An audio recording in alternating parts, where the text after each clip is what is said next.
시간 우리 믿음의 고백 드림으로 말씀 앞에 나가도록 하겠습니다. 하나님 나를 사랑하신다. 하나님 내 인생에 크고 비밀한 계획을 가지고 계신다. 하나님은 오늘도 나와 동행하셔서 그 계획을 이루어 주신다.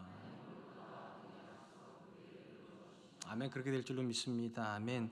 기독교 신학의 핵심을 이루는 세 단어가 있다면 아마도 창조, 타락, 구원이라는 단어일 것입니다. 하나님께서 천지를 창조하시고 하나님의 형상으로 사람을 창조하셨다는 것이 창조교리의 핵심이라면, 하나님께서 창조하신 인류가 스스로 하나님이 되어 타락하여 하나님께서 주셨던 선악과를 따먹었다는 것이 타락교리의 핵심입니다. 그리고 마지막으로 하나님을 떠나 스스로 하나님 되면서 살려고 했던 사람들을 하나님께서 버리신 것이 아니라 긍휼히 여기심으로 아들을 내어주시고 아들을 믿는 자마다 구원하셨다는 것이 구원교리의 핵심입니다. 하나님께서 만들어 가시는 역사는 타락한 인류를 구원하신 방향으로 흘러가고 있습니다. 지금도 여전히 현재 진행형입니다. 그렇다면 하나님께서 이렇게 인류를 구원하심으로 그 가운데서 예수 믿어 구원받은 사람이 하게 되는 삶의 가장 자연스러운 고백은 무엇이겠습니까? 오늘 우리가 살펴보게 되는 빚진 자 비유가 바로 이거에 대한 예수님의 대답이라고 이해하시면 좋을 것 같습니다.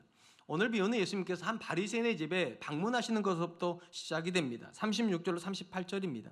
한 바리새인이 예수께 자기와 함께 잡수시기를 청하니 이에 바리새인의 집에 들어가 앉으셨을 때에 그 동네에 죄를 지은 한 여자가 있어 예수께서 바리새인의 집에 앉아 계심을 알고 향유 담은 옥합을 가지고 와서 예수의 뒤로 그 발 곁에 서서 울며 눈물로 그 발을 적시고 자기 머리털로 닦고 그 입에 입 맞추고 향유를 부으니, 예수님께서 3년의 공생의 기간 동안에 가장 자주 또 가장 많은 문제로 부딪혔던 대표적인 사람들은 바리새인들이었습니다. 그런데 오늘 본문에서 예수님을 식사 자리에 초대한 사람은 놀랍게도 바리새인 시몬이라는 인물입니다. 당연히 예수님께서 바리새인의 집에 들어갔다는 것은 매우 이례적인 사건일 수밖에 없습니다. 그런데 이보다 더 놀라운 사건이 바리새인의 집에서 벌어지게 됩니다. 그 동네에 한 죄인으로 여겨지는 여인이 예수님에게 와가지고 그 발에 향유를 부었다는 것입니다. 전혀 예상하지 못한 사건을 만나면서 누가 놀라게 되는가? 놀랍게도 예수님이 놀라는 것이 아니라 그 집의 주인이었던 바리새인 시몬이 놀라게 됩니다. 누가는 이 상황을 이렇게 기록을 합니다. 39절입니다.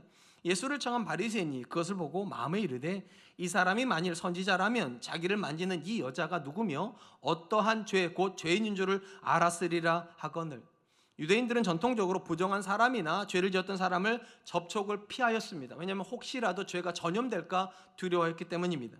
그런데 그날 예수님은 죄인인 여자가 자기의 발을 붙잡고 눈물을 적시며 머리카락으로 닦은 다음에 향유를 부을 때까지 여인의 접촉을 절대로 막지 않으셨습니다.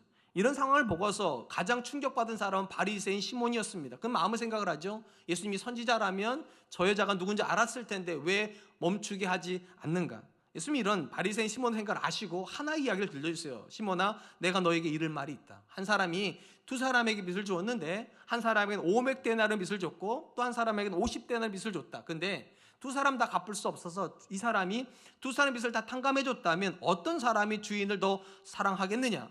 그랬더니 이 두 사람이 대한 이야기를 이제 이 시몬이 대답을 하잖아요. 그리고 나서 이제 그 이야기를 설명을 해주신 것이 오늘 전체적인 이야기의 핵심이라 생각하시면 좋을 것 같습니다. 예수님이 짧은 이야기를 통해서 누구에게 교훈을 주고 싶어 하시는가? 바리새인 시몬과 오늘날 우리에게 교훈을 주고 싶어 하세요. 뭐에 대한 교훈을 주는가? 하나님에 대한 용서와 하나님을 향한 사랑은 연결되어 있다는 것입니다. 우리가 본문에 비유해서 먼저 주목하려고 하는 것은 이 비유에 나오는 500데나리온 빚진 사람과 50데나리온 빚진 사람은 각각 이 죄인인 여자와 바리새인 시몬을 상징한다는 것입니다. 어떻게 알 수 있는가? 이 비유를 설명한 다음에 예수님께서 두 사람을 계속적으로 비교를 하고 있는 내용을 통해서 알 수가 있습니다.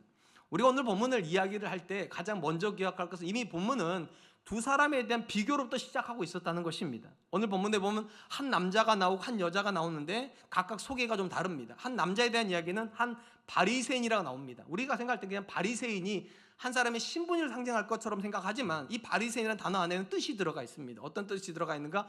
구별된 사람. 그러니까 누군가가 바리새인이라 불리면 이 사람은 거룩한 사람으로 당시 모든 사람들이 그렇게 인정하는 사람이에요. 상대적으로 한 여자가 나오는데 이 여자는 어떻게 소개가 됩니까? 한 죄를 지은 여자. 그러니까 이미 시작할 때부터 사람들의 눈에 시몬은 거룩한 사람이고 이 여자는 천한 사람이고 죄인이라고 이미 낙인시켜 있는 상태로부터 시작이 됩니다. 근데 분명한 건 사람들의 눈에 바리새인은 거룩한 사람이고 이 여자는 죄인이라면 예수님 비유를 통해서 두 사람을 설명할 때는 어떤 비유를 써야 되는가? 의인과 죄인의 비유를 써야 될 것 같아요. 근데 본문에서는 예수님은 그렇게 비교하잖아요. 둘 다 빚을 진 종입니다. 빚을 진 사람이에요. 한 사람은 500데나리온, 누구를 상징합니까? 이 죄인 여자를 상징하는 것이고, 또 한 사람은 50데나리온 빚을 졌으면 누구를 상징합니까? 이 바리새인 시몬을 상징을 합니다. 여러분, 우리가 이 비유를 이해하려면 일전에 한번 설명을 드린 적이 있는데, 유대인들에게 있어서 빚을 탕감받는다는 개념과 죄가 용서받았다는 개념은 같은 개념이에요. 왜냐하면 두 단어가 같아요. 빚을 탕감받았다는 단어하고 죄가 용서됐다는 단어가 유대인들에게는 같은 단어로 설명이 됩니다. 그런 점에서 이 본문에서 500데나리온 빚졌다는 사람과 50데나리온 빚졌다는 사람은 양의 차이는 있을지 모르겠지만 둘 다 죄인이라는 것입니다. 그리고 이것이 오늘날 우리에게 주는 강력한 교훈은 무엇인가? 우리는 정도의 차이가 있을 뿐이지 다 하나님께 죄인입니다. 그리고 모두가 다 하나님께 용서받은 죄인이라는 그 차이밖에 존재하지 않습니다. 근데 참 아이러니하게도 모두가 하나님 앞에 죄인인데 죄인들이 생각할 때 좀 다른 죄인이 있다고 생각한다는 거예요.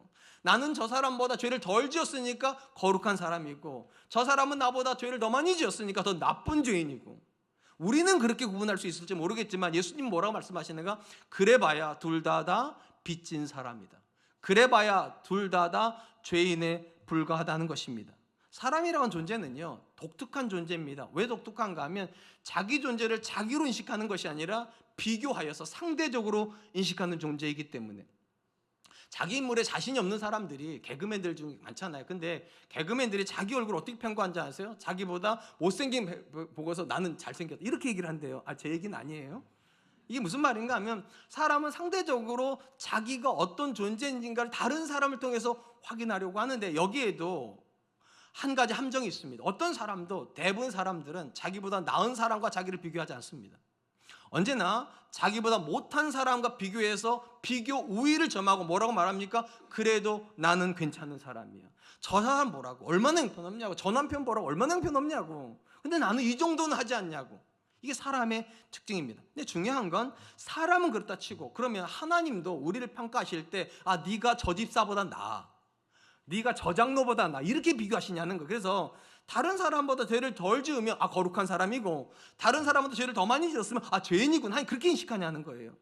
보편적인 기준을 가지고서 위에 있으면 의인이고 밑에 있으면 죄인이잖아요. 그렇게 되지 않아요. 사람은 상대적 기준을 가지고 있지만 하나님은 절대적 기준을 가지고 있습니다. 그 절대적 기준이 무엇입니까? 언제나 말씀이죠. 말씀에 비추어서 그 말씀에 부족한 사람은 죄인이 되는 것이고, 이 말씀에 적합한 사람은 의인이 되는 것입니다. 그렇기 때문에 하나님께서 선언하시잖아요. 의인은 없다고. 이 말씀에 적합한 사람은 존재할 수 없다. 왜냐? 모든 사람은 하나님 앞에 죄인이기 때문에. 다만 차이가 있다면 누구는 500데나리온 빚진 죄인이고, 다만 또 어떤 사람은 50데나리온 빚진 죄인이지만 근본적으로 죄인인 건 똑같기 때문에 어떤 사람도 하나님의 말씀에 부합하여 살 수는 없다는 것입니다. 그리고 이렇게 인간의 절망적인 상태, 하나님의 기준에 절대로 도달할 수 없기 때문에 하나님께서 하신 것이 무엇인가? 하나님이 구원 사역을 이루셨다는 거예요.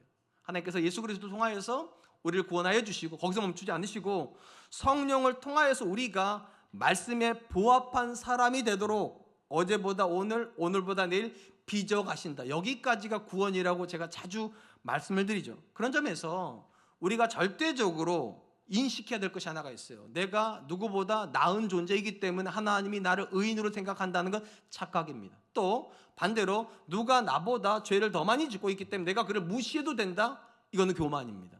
오늘 본문에서 바리새인에게 예수님이 하고 싶었던 얘기가 이거예요. 네가 다른 사람이 너를 거룩한 사람 부르기 때문에 네가 누군가를 함부로 대해도 되는가? 잘 생각해 보라고. 네가 50데나리온 빚진 사람이라면 네가 무시하고 있는 사람은 500데나리온 빚진, 빚의 양이 다를지 몰라도 둘 다 똑같은 빚을 진 사람, 죄인인 건 똑같다는 것입니다. 그러니까 근본적으로 하나님이 저와 여러분들에게 요구하시는 것이 무엇입니까? 겸손입니다. 내가 무시해도 되는 존재는 이 땅에 존재하지 않는다는 것입니다. 사랑하는 성도 여러분, 성경에서 우리에게 익숙한 유대인의 돈의 단위가 있어요. 가장 익숙한 단어가 달란트라는 단어고, 또 한 단어가 오늘 본문에 나오는 데나리온이라는 단어입니다. 그리고 두 단어가 비교를 하면 한 달란트가 6,000데나리온이라고 말씀드렸죠. 그럼 근본적으로 생각해 보면 죄인과 의인을 비교할 거라면 달란트와 데나리온을 비교해야 될 것 같은데, 이 본문에 예수님은 달란트라는 단어를 쓰지 않았어요. 둘 다 데나리온으로 얘기를 하셨습니다. 의인이라고 생각되는 바리새인은 50데나리온 빚진 사람이고, 죄인이라고 말했던 이 여인은 500데나리온 빚진, 우리 생각에는 좀 차이가 있어, 10배의 차이가 있으니까. 근데 예수님은 달란트로 비교하지 않는 것이 아니라 그냥 똑같은 데나리온으로 주시면서 뭐 하신 말씀이 무엇입니까? 정도의 차이가 있을지 모르겠지만 그 정도가 크지 않다는 거예요. 차이가 없는 죄인일 뿐이라고. 근데 놀랍게도 바리새인은 이 적은 차이를 가지고서 마치 자기는 거룩한 사람인 것처럼, 그리고 그 여인은 상종도 할 수 없는 큰 죄인인 것처럼 그렇게 했다는 거예요. 우리 중에도요, 굉장히 많은 남편들이, 굉장히 많은 아내들이 자기 배우자를 이렇게 생각을 합니다. 나는 당신과 달라. 마치 나는 달란트, 뭐 너는 데나리온, 뭐 이런 식으로 생각하는 것처럼 너무 큰 차이가 있어서 상종도 못할 사람인 것처럼, 상종도 못할 대상인 것처럼 그렇게 선을 가르는 사람들이 굉장히 많다는 거예요. 근데 적어도 저와 여러분이 성도가 되었다면 기억할 것이 있어요. 모든 성도는 용서받은 성도입니다. 의인이기 때문에 성도가 된 사람은 없어요. 자기가 죄인인 걸 인정함으로 하나님의 은혜로 죄사함을 받은 거예요. 그러니까 우린 다 죄사함 받은 성도지.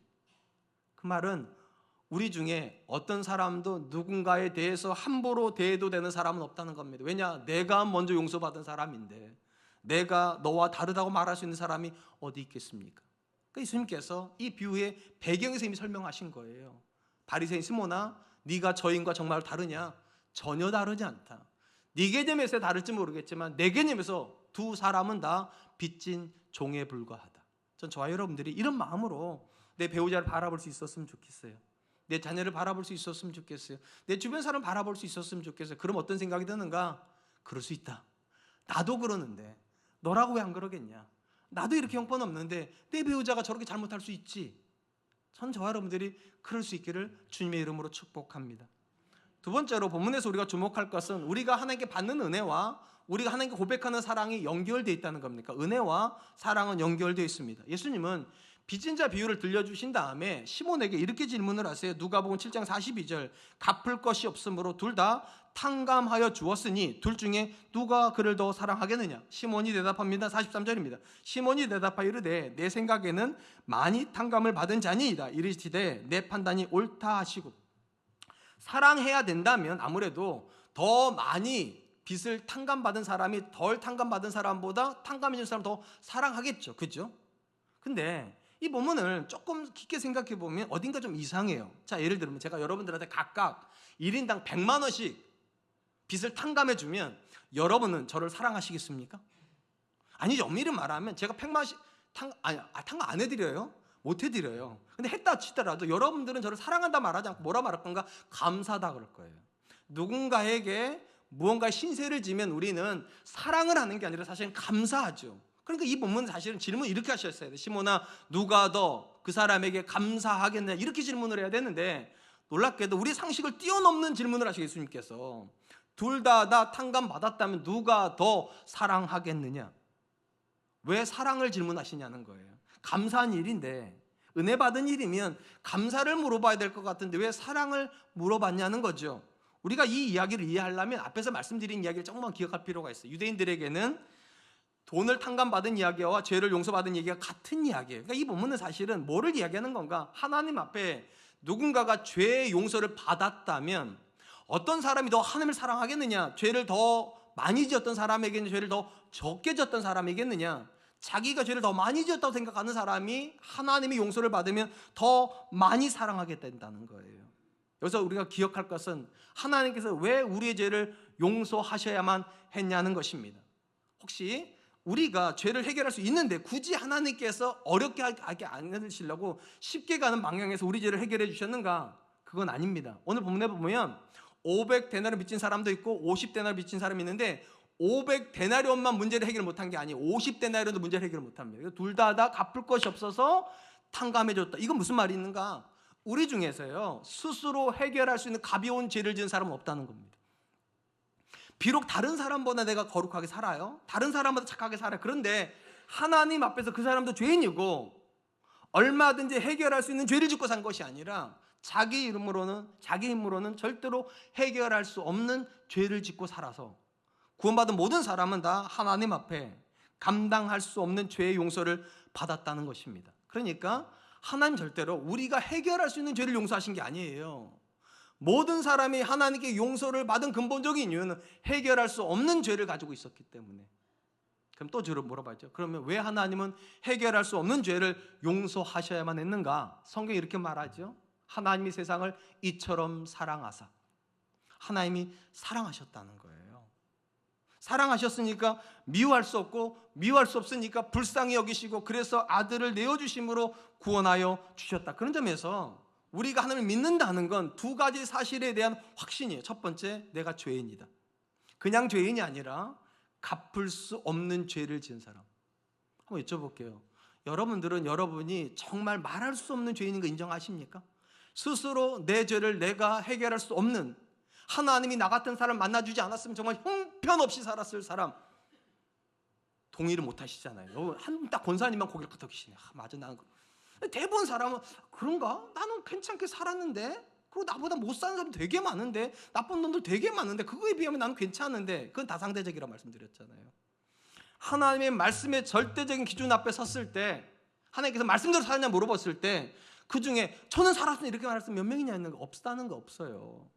그러니까 그런 거를 인정하는 게 구원의 출발점입니다. 하나님, 저는 말할 수 없는 죄인입니다. 또 하나를 뭘 인정해야 되는가? 이런 나를 하나님이 사랑하셨음을 내가 믿습니다. 그러니까 우리가 믿음을 가지고 있다는 게 궁극적인 건 하나님이 나를 사랑하셨다는 걸 인정하는 거예요. 자, 그러면 하나님이 나를 사랑하셨다면, 그래서 우리가 구원을 받았다면 하나님이 우리에게 기대하시는 것은 무엇일까요? 제가 제 아내를 사랑한다고 먼저 말했어요. 이게 참 억울해요. 좀 기다렸다가 내 아내가 말할 때 기다릴걸. 내가 말해가지고 지금도 계속 제 아내가 그래, 당신이 먼저 하지 않았냐고. 그러니까 이게 내가 사랑한 걸 내가 책임져야죠. 그런 의미인데, 자, 하나님이 나를 사랑하셨어요. 그러면 사랑하고 있는 하나님이 우리에게 기대하는 게 뭐냐는 거예요. 사랑이 기대하는 건 돈입니까? 사랑이 기대하는 건 헌신입니까? 사랑이 기대하는 건 뭐 다른 어떤 겁니까? 아니죠. 사랑이 기대하는 건 사랑밖에 없어요. 그러니까 하나님의 사랑을 받아 구원을 받았고, 구원을 받았으니까 죄 용서를 받았다면 예수님이 그렇게 질문하는 거, 고마워하겠냐 사랑하겠냐는 거예요. 너를 사랑하는 하나님께서 너한테 무엇을 요구하시겠냐고. 그래서 예수님이 질문하시는 거예요. 누가 더 사랑하겠느냐. 하나님이 나를 사랑하셔서 나를 구원해 주셨다면 이 사람이 하나님께 드릴 수 있는 유일한 대답이 무엇이겠냐. 하나님이 나를 사랑하신 것처럼 나도 하나님을 사랑합니다. 이 본문에서 우리가 오해하면 안 되는 것이 하나가 있어요. 우리가 사랑하기 때문에 구원받은 건 아니라는 것입니다. 근데 우리 성경은 또 마치 그런 식으로 번역을 해놨어요. 47절 말씀입니다. 이러므로 내가 내게 말하노니 그의 많은 죄가 사하여졌도다. 이는 그의 사랑함이 많음이니라. 사함을 받은 일이 적은 자는 적게 사랑하느니라. 다시 한 번만 띄워주실래요? 이 구절을요. 앞부분을 보시면 이렇게 돼 있어요. 그의 많은 죄가 사하여졌도다. 이는 그의 사랑이 많음이니라. 우리 어떻게 번역했냐면, 이 여인이 예수님을 많이 사랑하기 때문에 하나님께서 그의 죄를 많이 사하셨다, 이런 식으로 번역해놨어요. 그러면 어떤 일이 벌어지는가? 이 여인의 사랑이 공로가 됩니다. 내가 예수님을 이만큼 사랑했으니까 하나님이 나를 구원하시지. 내가 이만큼 사랑하니까 하나님 나한테 은혜 주시는 거지. 그러면 우리가 지금까지 고백했던 모든 것이 다 무너져요. 우리는 은혜로 구원받았잖아요. 그죠? 그러면 왜 우리 성경을 이렇게 번역을 했을까? 사실은 여기에 이는이란 단어는요, 원인을 말하는 게 아니에요. 이 여인이 사랑했기 때문에 구원받았다는 게 아니라 설명하는 거예요. 뭘 설명? 이 여인이 죄 용서를 받았다는 걸 어떻게 아는가? 주님을 사랑하고 있지 않냐. 어떤 사람도요, 죄 용서를 받지 못했는데 하나님을 사랑하는 사람은 없다는 거예요. 그리고 뒤집어 놓고 보면 하나님을 사랑하고 있다는 건 죄 용서를 받았음에도 확신이 있다는 거예요. 그래야 그 다음 말이 이해가 돼요. 사함을 받은 일이 적은 자는 적게 사랑하느니라. 내가 하나님 앞에 조금 용서받았다 생각하는 사람은 적게 사랑한다. 왜냐면 이 사람은 자기가 엄청나게 자기 대신에 프라이드가 있단 말이에요. 나 정도 되니까 이렇게 사는데, 근데 하나님께서 그냥 조금 은혜를 베풀어 주셔가지고 내가 구원 받았다면 이 사람이 하나님을 많이 사랑하겠냐는 거예요.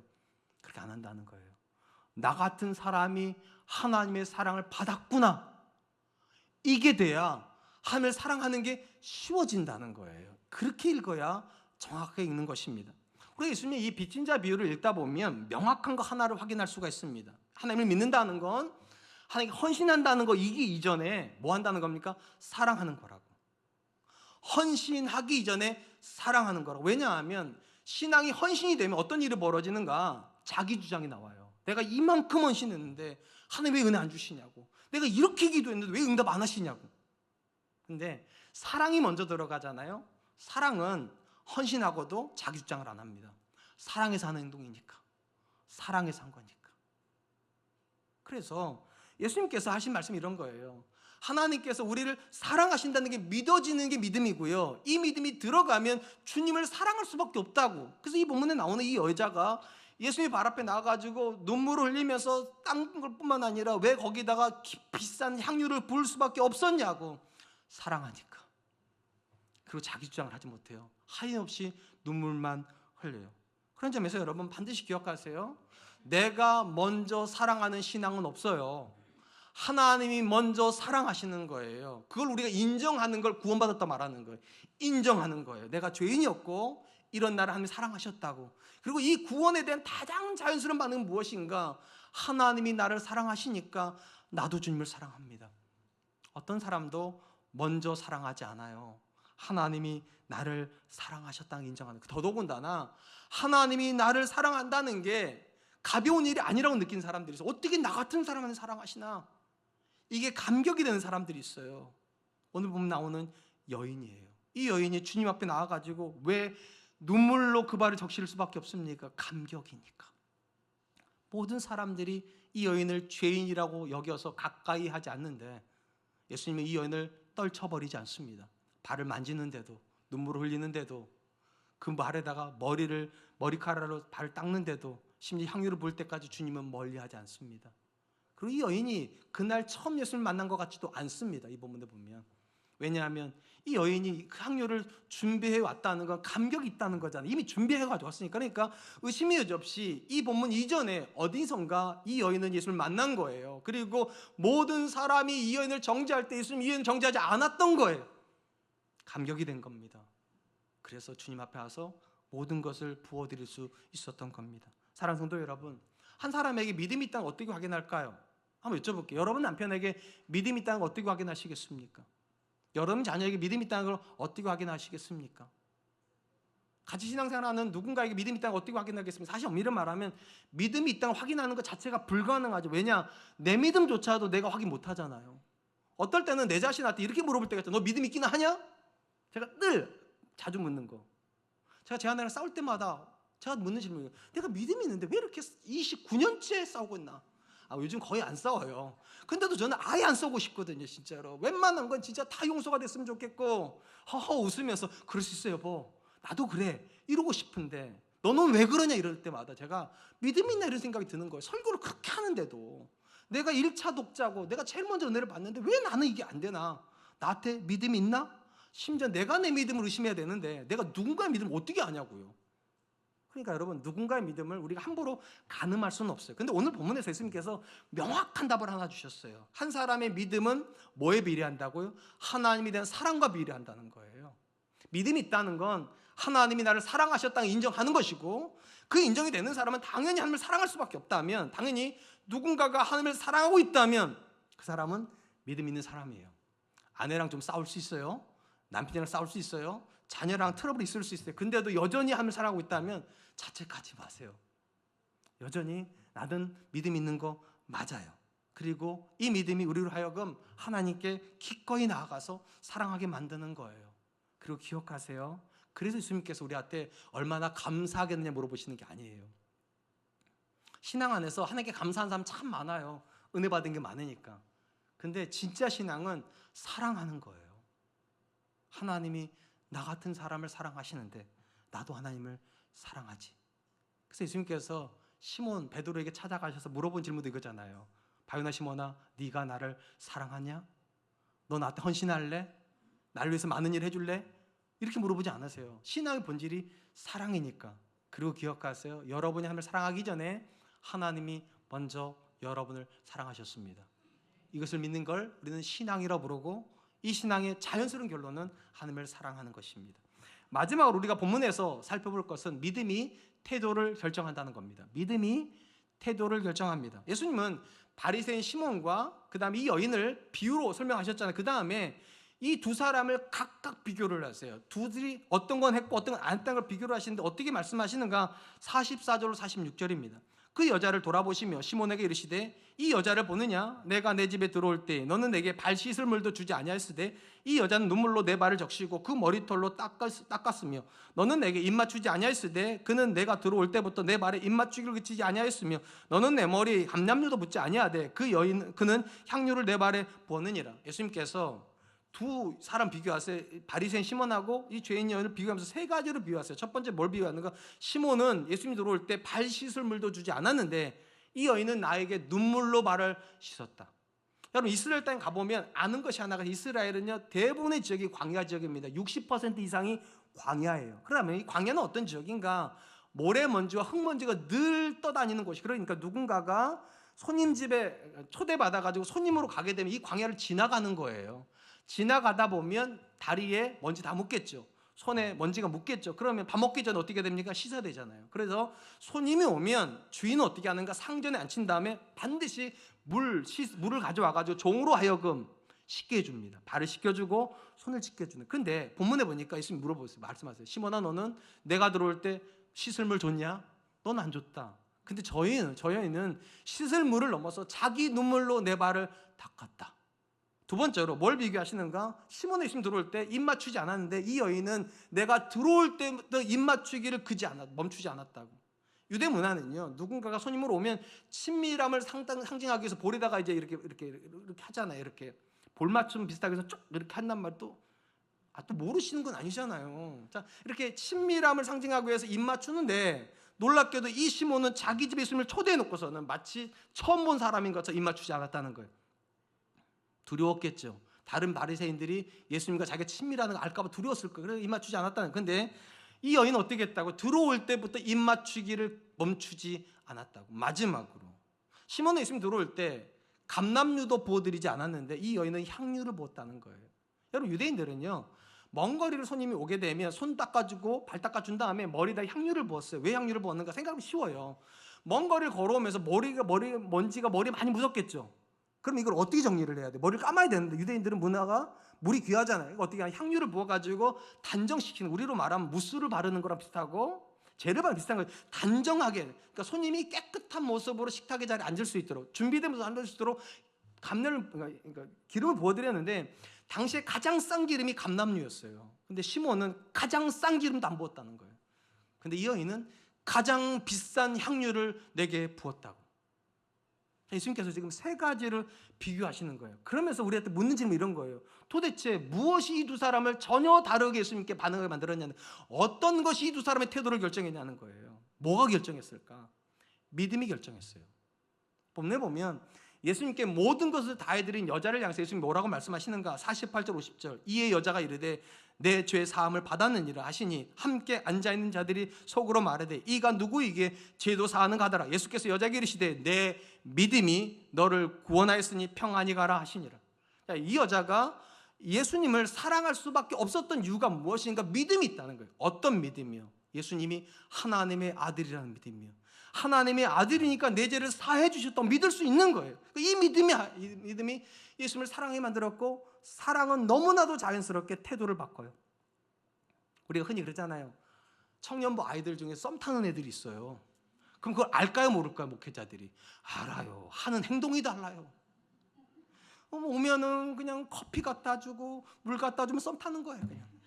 근데 왔는데도 시선도 안 주고 다른 애 막 얘기하고 있던 건 썸 안 타는 거예요. 얘기를 하다가도 끊어야 썸 타는 거예요. 그러니까 사랑은 태도를 바꿔요. 그리고 이 사랑은 뭐가 결정하는가? 믿음이 결정하는 거예요.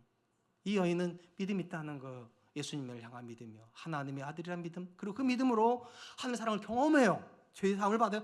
받고 나니까 주님을 사랑하게 되고 이 사랑의 태도를 결정해 버렸습니다.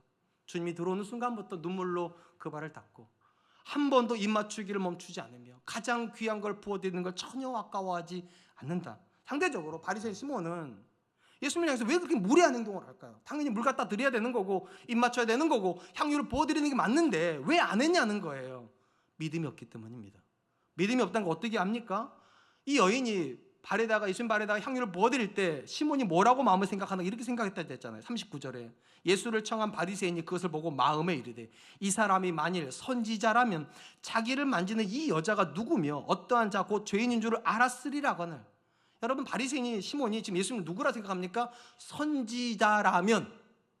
그러니까 예수님을 선지자라고 생각하는데 그것도 의심이 들어가 있어요. 그러니까 선지자라면이라고 묻잖아요. 믿음 있는 게 아니라 의심이 있어요. 그러니까 시몬이 왜 예수님을 자기 집에 초대를 했는가? 믿음으로 초대한 게 아니라 의심을 확인하고 싶어서. 정말로 이 사람이 선지자가 맞나? 내가 물어봐야 되겠다고. 성경이 여러 가지 난제를 물어봐가지고 정말 이 사람 대답할 수 있는지 내가 확인해야 되겠다. 믿음이 아니라 의심으로 초대를 한 거죠. 그러니까 귀한 손님처럼 대접하지 않습니다. 물 안 줍니다. 입맛 주지 않습니다. 기름 부어드리지 않습니다. 근본적으로 믿음이 태도를 결정해요. 예배하는 것도 믿음이 결정하는 거고요. 헌신하는 것도 믿음이 결정하는 거. 가장 근본적으로 하나님을 사랑하는 것도 믿음이 결정하는 거예요. 어떤 사람도 교회 처음 와가지고 하나님 말씀에 순종하라고 하는 목회자의 권면을 기쁘게 듣는 사람은 없습니다. 오히려 교회 와서 말씀에 순종해야 됩니다. 이 말 들으면 어떤 생각을 합니까? 삐딱하게 또 교회 지으려고 저러는구나. 또 성전의 탐탑을 높이려고 저러는구나. 막 이렇게 생각을 해. 근데 지극히 정상이에요.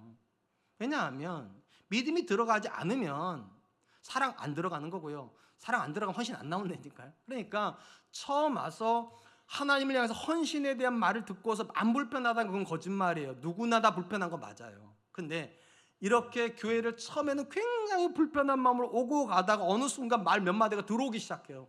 꽂히기 시작해요. 그러면서 이상하게 마음이 몽글몽글해져요.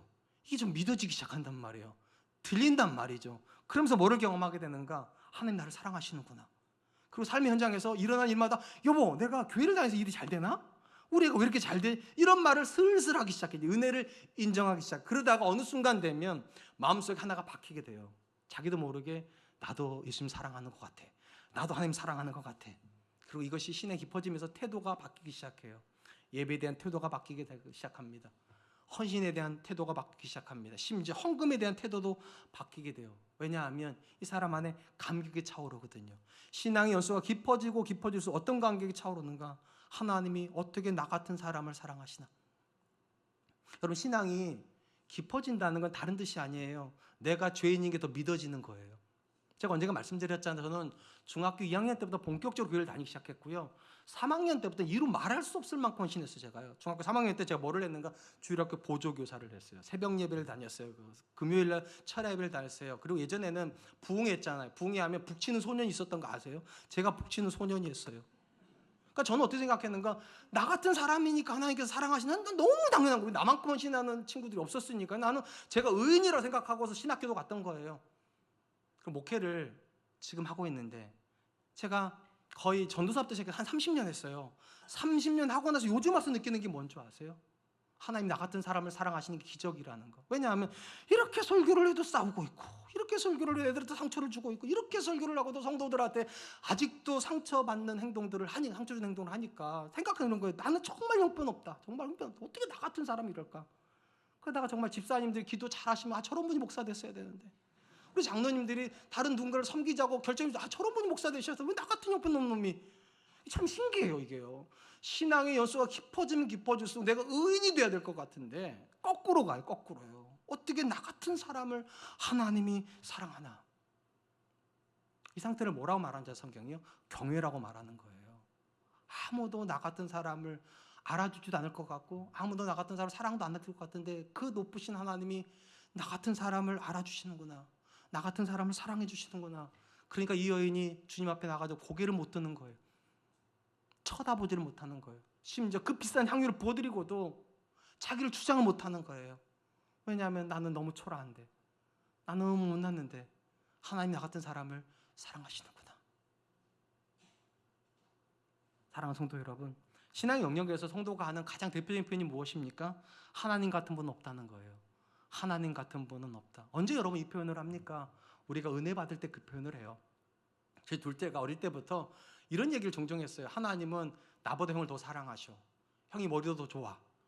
이렇게 얘기를 해요. 그때마다 마음이 너무 힘든 게 둘 다 똑같은 뱃속에서 태어났고 똑같은 부모인데 왜 형을 더 사랑한다고 그럴까? 그러다가 우리 아이가 어느 날 아니 하나님 날 사랑한다는 때가 있었어요. 형이 떨어졌는데 자기가 붙은 게 하나가 있거든요.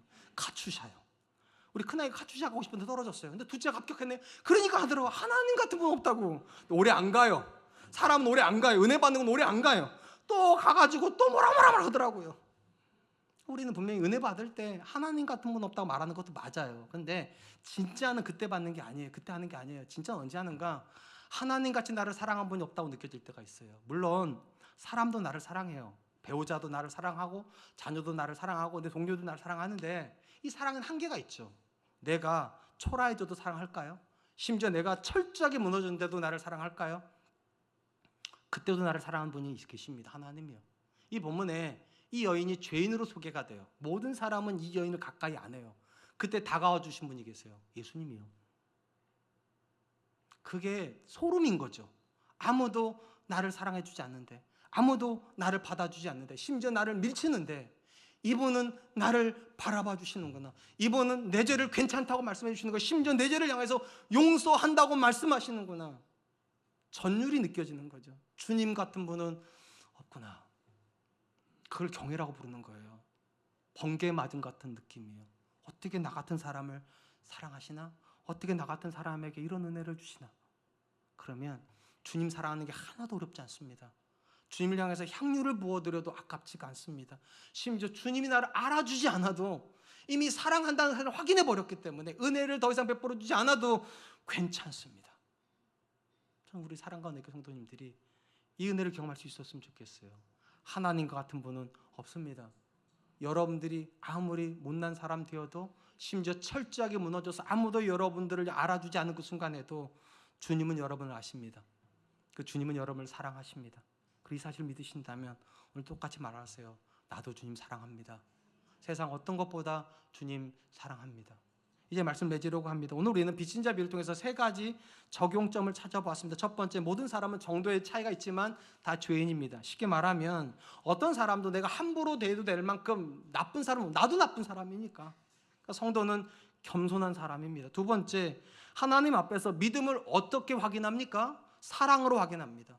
믿음이 있는데 하나님을 사랑하지 않는 사람 없고요. 믿음이 없는데 하나님 사랑하는 사람도 없습니다. 사랑하는 사람이 믿음이 있는 사람인 거예요. 왜냐? 먼저 아는 게 있으니까. 하나님이 나를 먼저 사랑하셨구나. 이걸 믿는 게 믿음인 거거든요. 마지막으로 어떤 사람이 하나님을 향해서 하고 있는 모든 태도는 뭐가 결정한다고요? 믿음이 결정해요. 하나님이 나를 어떻게 사랑하는지를 믿느냐예요. 어떻게 믿냐는 거예요. 나 같은 사람인데 하나님 사랑해 주셨다. 나같이 형편없는데 하나님이 사랑해 주셨다면 그가 하나님을 향해서 못해드릴 건 아무것도 없습니다. 하나님께 드리고도 자기를 주장하는 어리석은 사람이 되지는 않습니다. 저와 여러분들이 하나님 앞에서 날마다 이렇게 고백할 수 있었으면 좋겠습니다. 내가 뭔데 하나님 나를 사랑하십니까? 내가 도대체 이렇게 형편없는데 왜 하나님은 나를 귀하게 고백하십니까? 저와 여러분들이 그럴 수 있기를 주님의 이름으로 축복합니다. 이 시간 주신 말씀을 기억하면서 세 가지로 해서 기도하죠. 첫 번째, 하나님 앞에 절대적으로 겸손하게 하여 주십시오. 내가 죄인이고 그들도 죄인인데 내가 함부로 누군가를 정죄하는 어리석은 사람 될 수 않도록 좀 도와주시고, 오늘도 내 믿음이 의심스러울 때 내 안에 질문을 하게 해주십시오. 내가 주님을 사랑하는가? 내가 하나님을 사랑하는가?